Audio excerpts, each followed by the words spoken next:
ስለ ሞዴል ቀነኒ አዱኛ አሟሟት አሁን እየወጡ ያሉ መረጃዎች አሉ። ቢቢሲ አፋን ኦሮሞ የአንዱዓለም ጎሳ ማናጀር የሆነውን ሌሊሳ እድሪስን አናግሮ ባወጣው ዘገባ መሰረት ሞዴል ቀነኒ አዱኛ ትላንትና ከሌሊቱ 11 ሰዓት ላይ ማለትም ሊነጋጋ ሲል አካባቢ ከሚኖሩበት ፎቅ ስር በታች ወድቃ እንዳገኟት ተናግረዋል ማለት ነው። በስፍራውም የደረሱት መጀመሪያ ላይ እና አንዱዓለም ጎሳ መሆናቸውንም ማናጀሩ ተናግሯል ማለት ነው። ከአምስተኛ ፎቅ ላይ ነው እነሱ የሚኖሩት።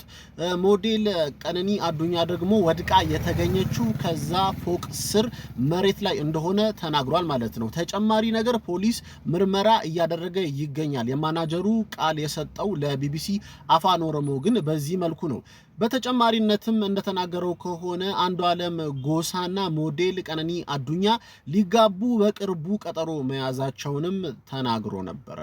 በነገራችን ላይ ዛሬ መጋቢት 3 ላይ ከቀኑ 9 ሰዓት ላይ የሞዴል ቀነኒ አዱኛ ቀብር ስነ ስርዓት በስላሴ ካቴድራል ቤተክርስቲያን እንደሚፈጸምም አውቀናል።